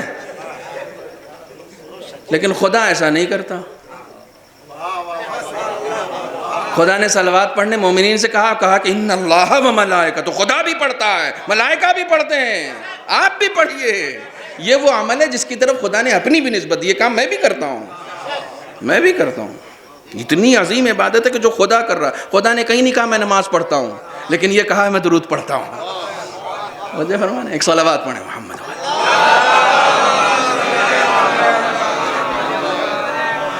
یہ جو نعمت خداوند عالم دی, یہ نعمت حیات خداوند عالم نے دی اس لیے ہے تاکہ ہم جس کام کے لیے اس دنیا میں آئیں یا جو عہد کر کے اس دنیا میں آئیں اس عہد پر ثابت قدم رہیں. دیٹس آل, اس عہد پر. میں ہمیشہ بار بار ایک بات کہتا ہوں, یہ جو روایتیں ہیں کہ صاحب من بکا او تبکا او ابا کا, یہ روایت بالکل صحیح مستند روایت ہے, کوئی اس کے اوپر ڈاؤٹ نہیں ہے مجھے. میں ہمیشہ پڑھتا بھی ہوں, جو روئے رولائے رونے جیسی صورت بنائے وجبت لہ الجنہ, اس کے اوپر جنت واجب ہے, بالکل واجب ہے, بالکل واجب ہے. میں نے ایسے ایسے لوگوں کو پڑھتے ہوئے سنا ہے کہ جب رو کے جنت مل جا رہی ہے تو پھر کچھ اور کرنے کی کیا ضرورت ہے. ایسے لوگوں کو میں نے ایک دوسری حدیث سنائی, من نظر الی والدیہ وجبت لہ الجنہ, جس نے اپنے والدین کی طرف رحمت کے ساتھ نظر کی اس کے اوپر جنت. من قبل ولدہ وجبت لہ الجنہ. سنتے رہیے, جس نے پیار سے اپنے بچے کو بوسہ لیا اس کے اوپر جنت. تو کاہے فرش ازا پیار ہو, گھر میں بچے کو چومتے رہو.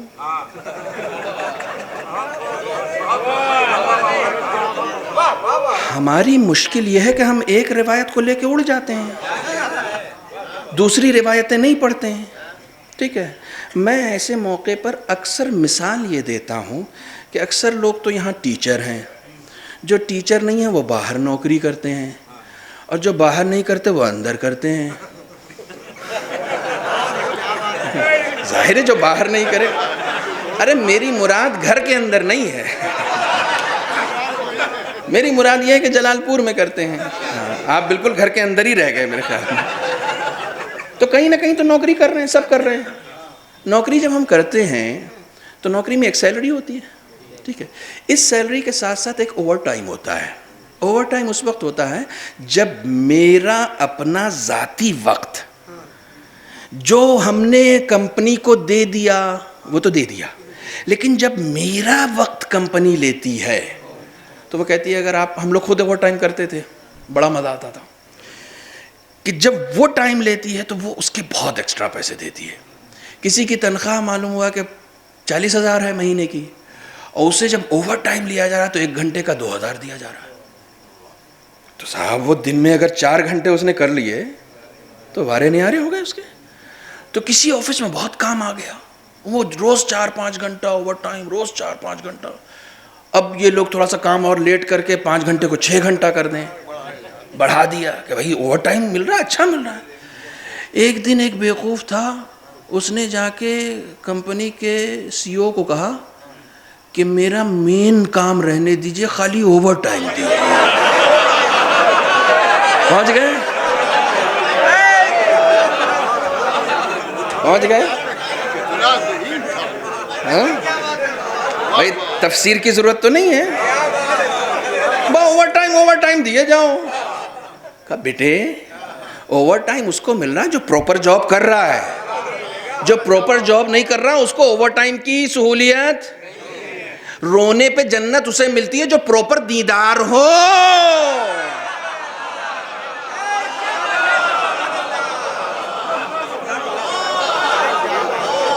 ایک سخت جملہ ہے، سن لو جلال پور والوں، ہر جگہ نہیں کہتا ہوں.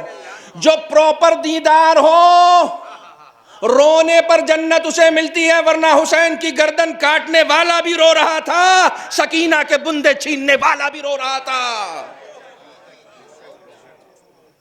صرف رونا معرفت کے ساتھ، اطاعت کے ساتھ، بندگی کے ساتھ. بغیر بندگی کے کیسی عبادت، بغیر اطاعت کے کیسا گریہ. وہ حسین کا ہو ہی نہیں سکتا جو خدا کا نہ ہو. یہ تم نے کیسے طے کر لیا کہ میں تو حسین کا ہوں؟ تمہیں خدا قبول بھی کر لے تو حسین ریجیکٹ کر دیں گے. تم حسین کے سہارے آ رہے ہو تو پہلے میرے بنو. کل اس پر انشاءاللہ اور آگے گفتگو میں کروں گا انشاءاللہ. ہمیں اس لیے بھیجا گیا ہے تاکہ ہم بندگی کریں، اپنے آپ کو ثابت کریں، اپنے آپ کو ہم ثابت کریں کہ ہاں ہم حسین کے ہیں، ہم حسین کے. میں ہمیشہ ایک جملہ عرض کرتا ہوں ایسے موقع پر. کبھی آپ نے غور کیا ہے، دیکھیں یہیں سے مصائب کے 2 پہلو نکالنا چاہ رہا ہوں. کبھی آپ نے غور کیا ہے کہ جس آپ واقعاً آپ اپنی عظمتوں کو سلام کریں، امام نے سلام کیا ہے، آخری زمانے کے شیعوں کو امام نے سلام کیا ہے. آپ اپنی عظمتوں، انہوں نے کہا ہے کہ میرے آخری زمانے کے شیعہ بہت مضبوط ہیں، تعریف بھی ہوئی ہے آپ کی، میرے آخری زمانے کے شیعہ بہت مضبوط ہیں. اور جن کے سامنے کہا ان سے یہ کہا تم نے ہمارے معجزات دیکھ کر ہمیں تسلیم کیا ہے، انہوں نے صرف سن کر ہمیں تسلیم کیا ہے. ان میں سے کسی نے ہمیں دیکھا نہیں ہے مگر سب ہمارے اوپر یقین رکھتے ہیں. آخری زمانے کے شیعوں کو میرا سلام کہنا. ہم آخری زمانے کے ہیں، ہم نے دیکھا نہیں ہے، لیکن ہم اپنے باپ سے زیادہ چاہتے ہیں. ہم زیارت پڑھتے وقت کہتے ہیں میرے ماں باپ آپ پر قربان ہو جائیں، کہتے ہیں نا. یہ ایک حقیقت ہے، اس سے انکار نہیں ہے. ہمارا عقیدہ ہے. جس زمانے میں امام حسین رہ رہے تھے اس زمانے میں کیا کوئی تصور کر سکتا ہے؟ میں ایک عجیب و غریب فگر آپ کو دے رہا ہوں اور محققین کو دعوت دے رہا ہوں کہ آپ جا کے تحقیق کریں. میں جن کا واسطہ لائبریریوں سے ہے، جن کا واسطہ کتابوں سے ہے، جن کا واسطہ کتاب و قلم سے ہے، میں انہیں دعوت فکر بھی دے رہا ہوں، دعوت تحقیق بھی دے رہا ہوں. کربلا میں جو فوج آئی تھی 30,000 to 1 lakh، that's all. اب آپ ہاں آگے بڑھتے رہیے کہ 9 لاکھ کا لشکر تھا، اور یہ 9 لاکھ کا کوئی لشکر نہیں تھا. ٹھیک ہے، ہسٹوریکل فیکٹ 30,000 منیمم اتنے تو تھے ہی. 30,000 کا وہ لشکر تھا جو پیسر سعد لے کر آیا تھا. اس کے بعد میں ابن زیاد ٹکڑی پہ ٹکڑی بھیج رہا تھا، بار بار ٹکڑی پہ ٹکڑی بھیج رہا تھا.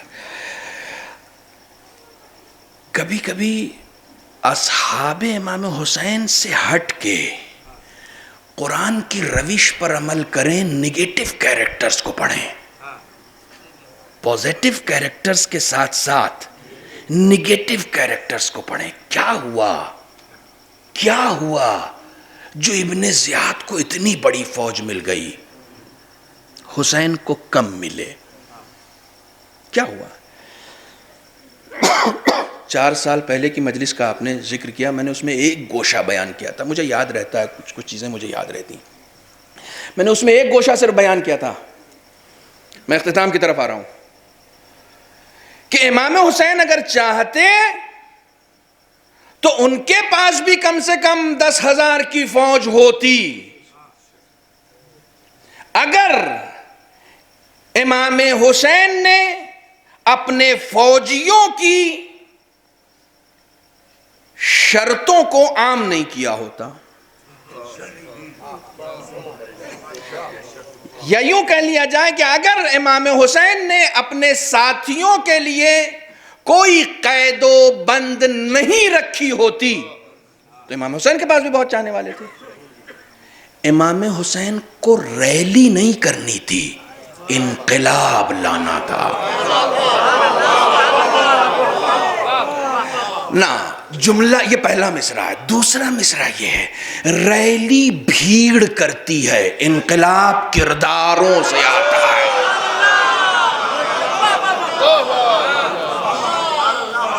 کربلا سے لے کر انقلاب ایران تک ریلی بھیڑ کرتی ہے.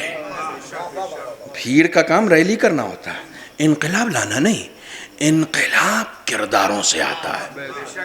امام حسین نے قید و بند رکھی تھی، تم نہیں، تمہارا نام نہیں ہے. عصر عاشور، صبح عاشور تک یہ چلتا رہا، تمہارا نام نہیں ہے. صبح عاشور تک، مولا یہاں تک آ گیا ہوں، اب تو قربان ہو دے نا. ایک میزان ہے، اس میزان پر کھڑے ہو جاؤ. وزن برابر آیا تو حسینی، نہیں آیا تو واپس. کربلا میں کردار دیکھ کر لینے والا حسین صرف نعروں سے قبول کر لے گا؟ صرف بھیڑ سے راضی ہو جائے گا؟ نہیں. حسین کل بھی نہیں ہوا تھا، آج کہاں سے ہو جائے گا؟ کل بھی نہیں راضی ہوا تھا، آج کہاں سے ہو جائے گا؟ اگر امام حسین یہ قید و بند نہ لگاتے تو ان کے پاس بھی بھیڑ ہوتی. 500 لوگ تو صرف اس وقت تھے جب مکے سے چل رہے تھے، سب لبیک یا حسین کہہ رہے تھے. پہلی تقریر امام نے کی مسجد تنعیم کے پاس، پہلی تقریر وہاں پر ہے. روایتیں اٹھا کر پڑھیں کہ جس کی گردن پہ حق الناس ہے وہ چلا جائے. غیبت کی ہے، حسینی نہیں ہو تم. قرض ہے کسی کا، سوری آپ نہیں جا سکتے. بیٹے کو بیچا ڈانٹا ہے، نہیں جا سکتے. بیوی سے بلا وجہ اونچی آواز میں بات کی ہے. میں بہت چھوٹی چھوٹی چیزیں بیان کر رہا ہوں، بہت چھوٹی چھوٹی چیزیں. یہ بڑے بڑے کا مسئلہ الگ ہے. رکشے سے اترے، 10 روپیہ ہے، چھٹا نہیں تھا. ہاں ہیلو دے دیا رکشے والے کو، بھول گئے 10 روپیہ. اب یہ بیچارہ شرم میں نہیں مانگ رہا، 10 روپیہ کیا مانگوں، ہے تو حق اس کا. یہ 10 روپیہ بہت مہنگا پڑے گا. فَمَن يَعْمَلْ مِثْقَالَ ذَرَّةٍ خَيْرًا يَرَهُ وَمَن يَعْمَلْ مِثْقَالَ ذَرَّةٍ شَرًّا. بہت مہنگا پڑے گا. رسول اکرم فرماتے ہیں, سن لیجئے, تھوڑی سی تاخیر ہو بھی جائے تو کوئی مسئلہ نہیں ہے. آپ اچھا سن رہے ہیں اس لیے سنا رہا ہوں. رسول اکرم فرماتے ہیں کہ میدان محشر میں ایک جگہ ہے کہ جسے مقام مرصاد کہا جاتا ہے.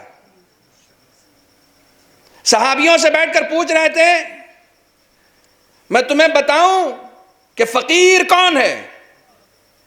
یا رسول اللہ بتائیے فقیر کون ہے؟ کہا جب تم اپنے اعمال کا ٹوکرا لے کر میدان محشر میں جاؤ گے تو ہر جگہ سے عبور کر جاؤ گے, لیکن ایک مقام بہت سخت ہے, اور وہ مقام ہے مقام مرصاد. اِنَّا رَبَّكَ, قرآن مجید کیا ہے, تمہارا رب کہاں پر ہے؟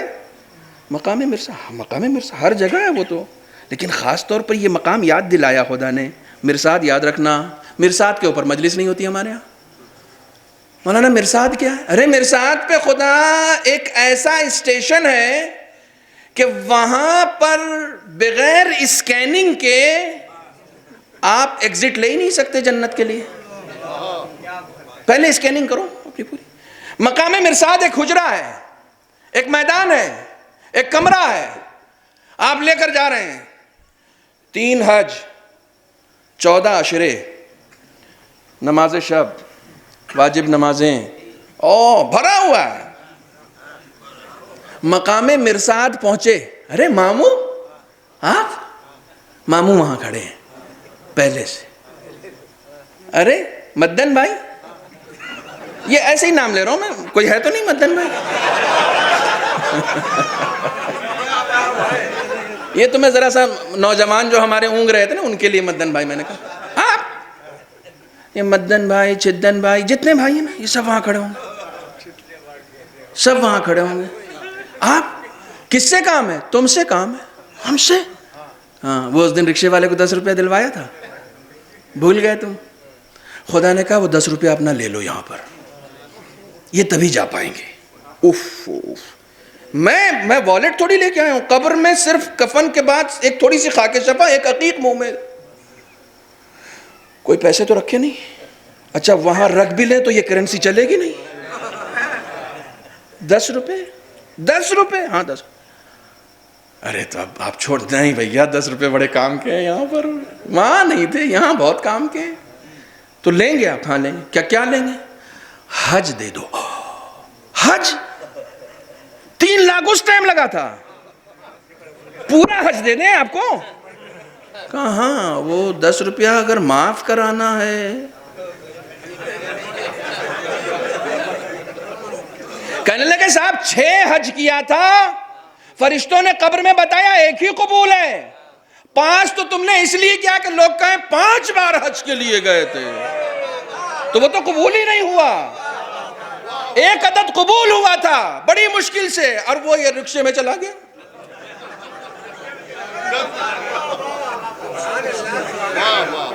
فلائٹ سے حج کرنے گئے, رکشے سے رخصت ہو گیا. ایسا فقیر دیکھا ہے کہیں؟ ایسا فقیر کہیں دیکھا ہے؟ اچھا نہیں دیں گے تو آگے نہ, اس کے پاس مہر ہے, جب تک وہ 10 روپے کی مہر لگائے گا نہیں آپ آگے نہیں جا سکتے. خوش فہمی میں بیٹھے ہوئے ہیں, کچھ نہیں, سب چنگا سی, کچھ نہیں. لوگوں کے حقوق کھا کے آپ آگے نہیں جا سکتے. ممبر پہ بیٹھے تھے, 1 گھنٹے تک وقت لیا, کیا دیا؟ اپنے آپ کو ثابت کرتے رہے. حساب دو, 1 گھنٹے کا نہیں, 200 لوگ تھے, 200 1 گھنٹے کا دو. 1 گھنٹے کا تھوڑی دینا, جتنے لوگ تھے سب کا حساب تم کو دینا ہے.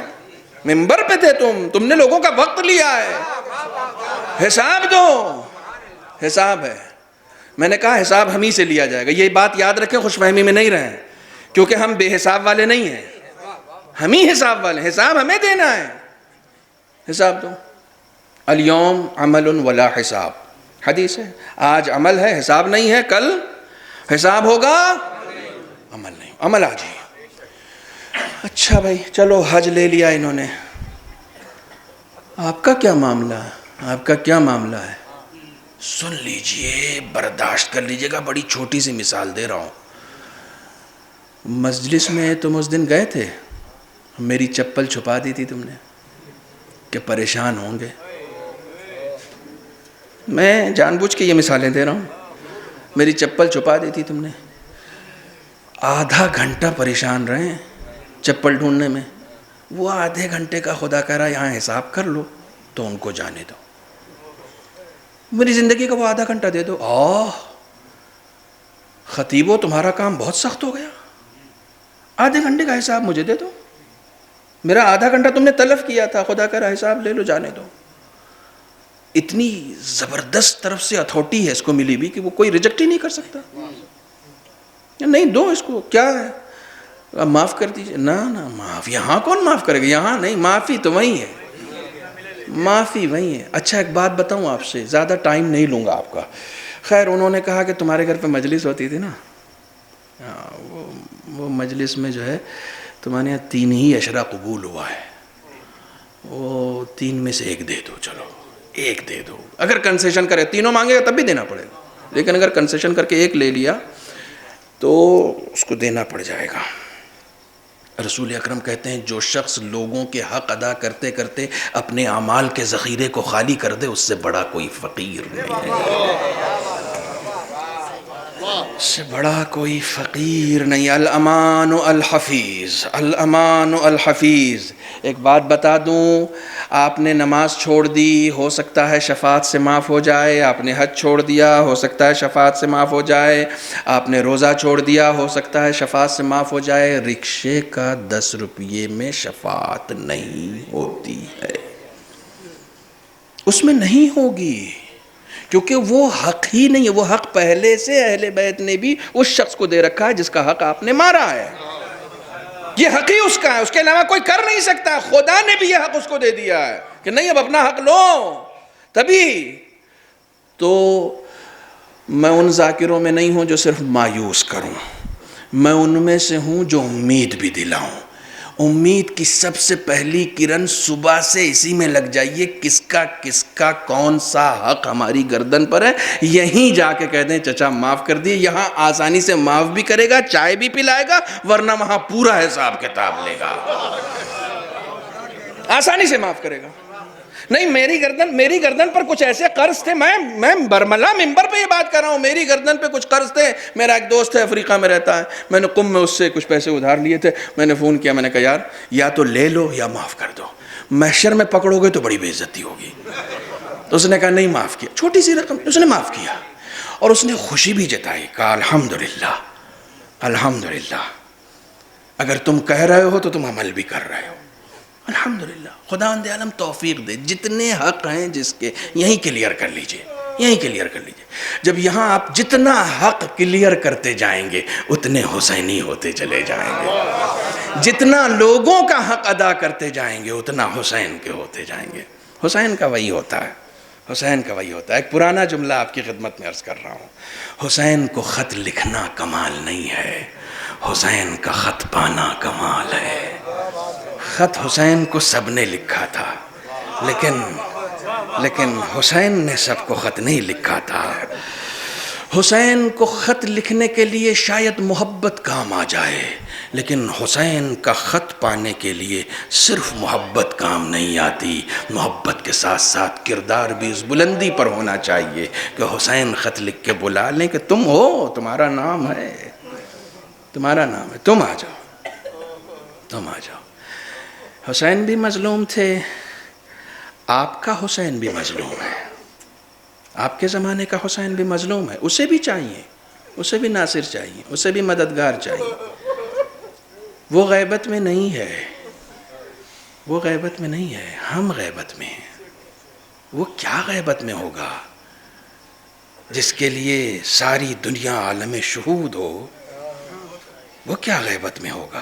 غیبت میں تو ہم ہیں جو دیوار کے پار نہیں دیکھ پاتے. ہم اس کی نظروں سے پوشیدہ نہیں ہیں، وہ ہماری نظروں سے پوشیدہ ہے. اسے ضرورت ہے، اسے ضرورت ہے. آج کون سا دن تھا؟ سنیچر. کل کون سا دن تھا؟ جمعہ. جمعے کے لیے کیا نسبت ہے؟ امام کے ظہور کا دن ہے، سینے پہ ہاتھ رکھ کے بتائیے گا، کسی سے کہنے کی ضرورت نہیں، اپنے آپ کو بتائیے جمعے کا دن امام کے ظہور کا دن ہے۔ صبح کی نماز سے لے کر مغرب تک ایک بار بھی یاد آیا کہ آج امام کے ظہور کا دن ہے؟ ایک بار بھی یاد کیا؟ نہیں یاد کیا، ہم نہیں یاد کرتے اور کہتے ہیں کہ ہم منتظر ہیں۔ ایک بار بھی اللہم کل ولی کا پڑھا؟ ایک بار بھی ان کے ظہور کی دعا کی؟ آقائے بہبہانی حرم امام حسین میں ہے، توسل کرتے کرتے ایک مرتبہ اپنے امام سے متصل ہو جاتے ہیں، کہتے ہیں آقا اتنا ہجوم ہے آپ کے چاہنے والوں کا، آتے کیوں نہیں؟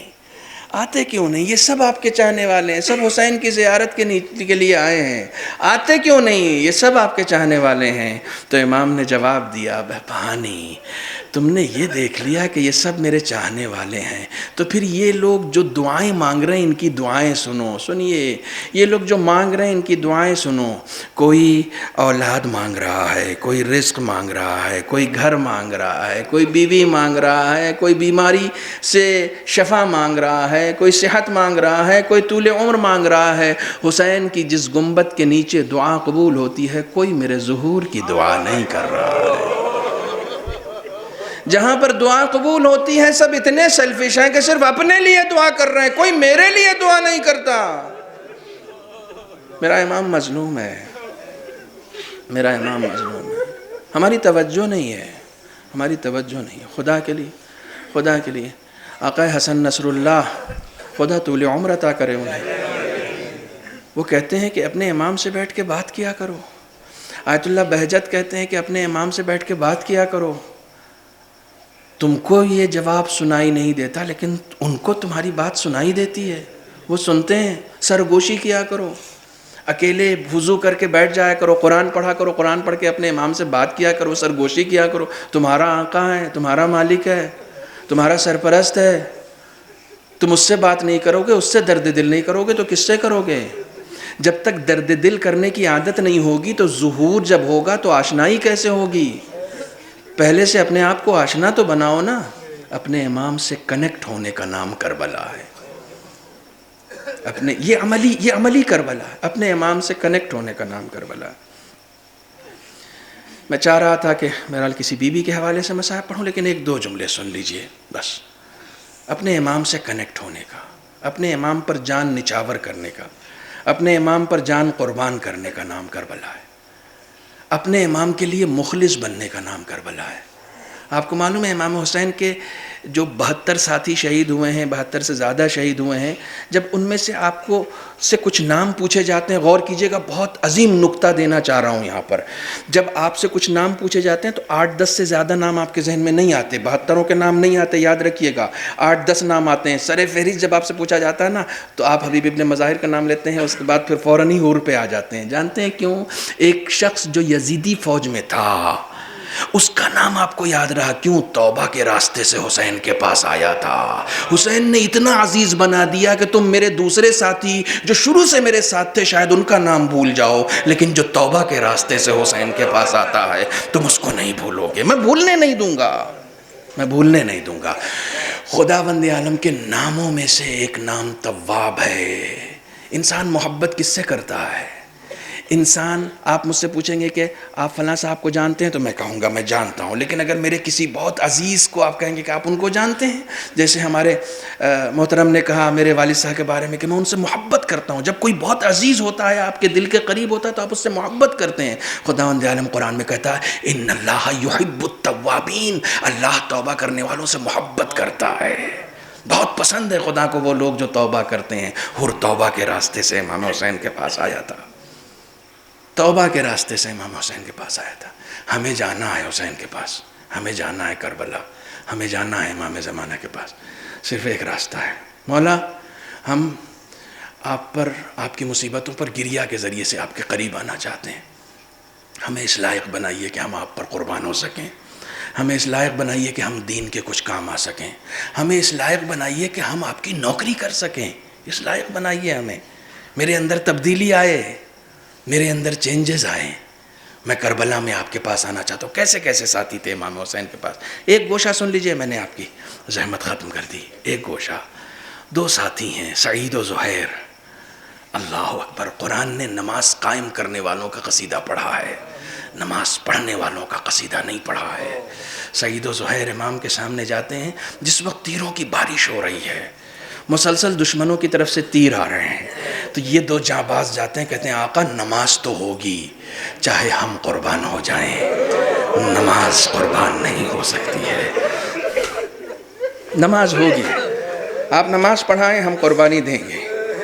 سنیے زندگی کا اسٹینڈرڈ، سنیے حیات کا اسٹینڈرڈ، سنیے کیسا حیات کا اسٹینڈرڈ ہے سعید و زہیر کا.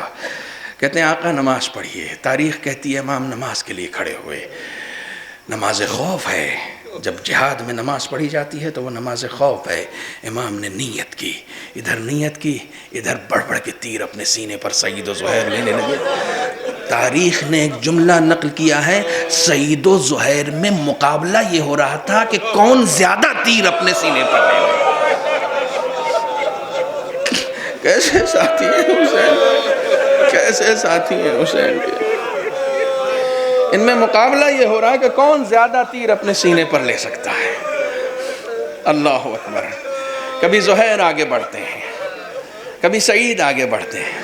ایک مقام ایسا آتا ہے کہ جب امام کی ادھر نماز ختم ہوئی ہے، تاریخ نے لکھا ایک وقت ایسا آیا کہ سعید کی نگاہوں کے سامنے اندھیرا چھا گیا. اب جب اندھیرا چھایا نا تو انہیں پتہ نہیں چلا کہ کب تیر آ جائے، پتہ ہی نہیں چل رہا نا تیر کے آنے کا، دیکھ نہیں پا رہے ہیں. تو تاریخ کہہ رہی تھی کہ صرف تیروں کی سنسناہٹ سے اپنے آپ کو تیر کے پاس لے کر جاتے اور ہمیشہ اپنے آپ کو متحرک رکھتے تھے کہ کہیں ایسا نہ ہو کہ کوئی تیر امام کی طرف چلا. اور جب تیر کھا کر گر گئے نا، اللہ رے خوبی تقدیر، اللہ رے خوبی تقدیر. دیکھیں مصائب کے لیے الگ سے کچھ کہنے کی ضرورت نہیں ہے، جو ہوا ہے منو عن وہ پڑھ دیجئے، وہی مصائب ہے. الگ سے کچھ کہنے کی ضرورت نہیں ہے. جب گر گئے زمین پر نا تو خوبی تقدیر کیا ہے. وہاں ابو ذر کے لیے سنا تھا، یہاں سعید کے لیے سنو. سعید کا سر اٹھا کے حسین نے زانوں پہ رکھا. یہ خوبی تقدیر ہے، یہ مقدر ہے. حسین کے زانوں پر سعید کا سر. سعید کیا کہیں، اب آپ سنیے. جس وقت کوئی اپنی جان حسین کے قدموں میں قربان کر دے گا اس وقت کیا کہے گا؟ کیا کہے گا؟ یہی کہے گا نا کہ شاباشی لینا چاہے گا نا حسین سے کہ مولا دیکھا میں نے اپنے آپ کو قربان کر دیا نا. سعید یہ نہیں کہہ رہے ہیں. سعید کہہ رہے ہیں اوفیت یبن رسول اللہ، فرزند رسول میں نے وفا کی، میں نے وفا کی. آپ راضی ہیں مجھ سے؟ آپ مجھ سے راضی ہو گئے؟ اللہ. سعید کی زندگی کا مقصد خود کو قربان کرنا نہیں تھا، حسین کو راضی کرنا تھا. زندگی کا مقصد یہ تھا کہ حسین راضی ہو جائے. اوفیت ابن رسول اللہ، اے فرزند رسول میں نے وفا کر دی. اللہ اکبر. تاریخ نے امام کا جملہ نقل کیا ہے، کیا عظیم جملہ ہے. قربان جاؤں، قربان جاؤں. سنیے امام نے کہا سعید تم وفا کی بات کر رہے ہو، انت امامی فی الجنہ. روایت کا جملہ ہے انت امامی فی الجنہ. اے سعید جنت میں تم میرے سامنے رہو گے. بڑا عجیب و غریب جملہ ہے، بڑا عجیب. میں پہلے یہ سمجھ رہا تھا کہ یہ تو بہت سادہ سا جملہ ہے، اس میں عجیب کیا ہے؟ اس میں عجیب کیا ہے؟ اسٹینڈرڈ آف لائف کی بات کر رہا ہوں میں. اس میں کیا عجیب ہے؟ امام نے کہا تم تو جنت میں میرے ساتھ رہو گے، میرے سامنے رہو گے. میں نے اپنے استاد سے پوچھا کہ یہ جو مولا نے کہا کہ یہ جو سند دی کہ تم جنت میں میرے سامنے رہو گے، اس کا کیا مطلب؟ تو انہوں نے کہا کہ تم سمجھے نہیں جنت میں سامنے رہنے کا مطلب کیا ہے. یہ بڑا مہربان امام ہے. جب نوید دیتا ہے نا تو بہت بڑی نوید دیتا ہے. سعید کو بہت بڑی نوید دے دی. تم جانتے ہو امام کا روزہ کہاں ہے؟ میں نے کہا کربلا میں. کہا یہ روایت تم نے اصول کافی کی سنی ہے کہ ہر روز امام کے روزے کی زیارت کے لیے آسمان سے ہزاروں فرشتے آتے ہیں؟ میں نے کہا جی سنی ہے، بالکل مشہور روایت. کہا ہر فرشتہ، یہ ہزاروں فرشتے جو آتے ہیں روزانہ امام کے حرم کا طواف کر کے چلے جاتے ہیں. دوبارہ جب آنا چاہتے ہیں تو تقریباً 5000 سال بعد ایک کا نمبر آتا ہے. امام حسین کی زیارت ہر روز ان فرشتوں کا مقدر نہیں ہو سکتی. 5000 سال بعد اس فرشتے کا نمبر دوبارہ آتا ہے. اتنے فرشتے ہیں، اتنے فرشتے ہیں. کہا جو حال اس دنیا میں ہے وہی حال آخرت میں بھی ہوگا۔ محشر میں جنت میں جانے والا ہر کوئی سر اٹھا کر حسین کے پاس نہیں جا سکتا۔ جو ایک بار زیارت کر لے گا اسے 5000 سال بعد زیارت نصیب ہوگی۔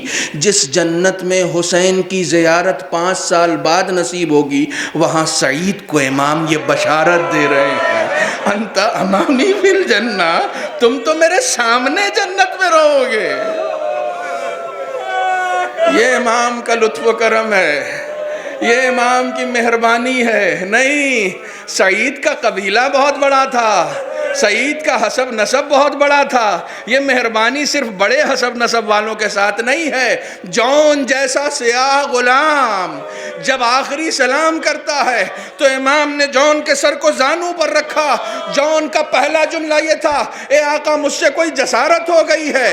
جون کیوں؟ کہا عرب کبھی غلام کے سر کو زانو پر نہیں رکھتے۔ آپ نے غلام کے سر کو زانو پر رکھ رکھا ہے، کیا مجھ سے کوئی جسارت ہو گئی ہے؟ جون نے اپنا سر زمین پر رکھا، لیکن اللہ اکبر، حسین کا کرم اور آگے بڑھ گیا۔ حسین نے جون کا سر پھر اٹھا کر زانو پر رکھا اور اب اپنا رخسار جون کے رخسار پر رکھ دیا اور رکھ کر کہا، اے جون جاؤ، اب میرے نانا تمہیں اپنے ہاتھوں سے سیراب کریں گے، قیامت تک تمہارے جسم سے خوشبو آئے گی۔ بس آخری جملہ سن لیں، کربلا کا ایک آخری شہید ہے جس کے سر کو حسین نے زانو پر رکھا ہے۔ رشتے میں بھائی تھا لیکن ہمیشہ خود کو غلام کہتا تھا۔ جب حسین نے اس کا سر زانو پر رکھا تو اس نے اپنی پوری طاقت سمیٹ کر اپنے سر کو زمین پر دے دیا اور کہا، آقا اب اس سر کو زانو پہ نہ رکھیے گا۔ عباس کیوں؟ کہا اس لیے کہ عباس کو شرم آتی ہے، ابھی تھوڑی دیر بعد آپ کے سر کو کوئی زانو نصیب نہ ہوگا۔ عباس کو شرم آئے گی کہ اس کا سر آپ کے زانو پہ تھا، آپ کا سر خاک کربلا۔ لعنت اللہ علی القوم الظالمین وسيعلم الذين ظلموا أي منقلب ينقلبون۔ بسم الله الرحمن الرحيم۔ اللهم كن لوليك الحجة ابن الحسن صلواتك عليه وعلى آبائه في هذه الساعة وفي كل ساعة وليا وحافظا وقائدا وناصرا ودليلا وعينا حتى تسكنه أرضك توعا وتمتعه فيها طويلا۔ بار خدایا بحق محمد و آل محمد ہماری اس مختصر سی عبادت کو قبول فرما۔ معبود بحق محمد و آل محمد ہماری توفیقات خیر میں اضافہ فرما۔ معبود ہماری زندگی کا جتنا حصہ گزر چکا ہے، اس حصے میں جانے انجانے میں جتنے بھی گناہان کبیرہ و صغیرہ ہم سے سرزد ہو گئے ہوں، معبود امام حسین کے صدقے میں ہمارے تمام گناہوں کو معاف فرما۔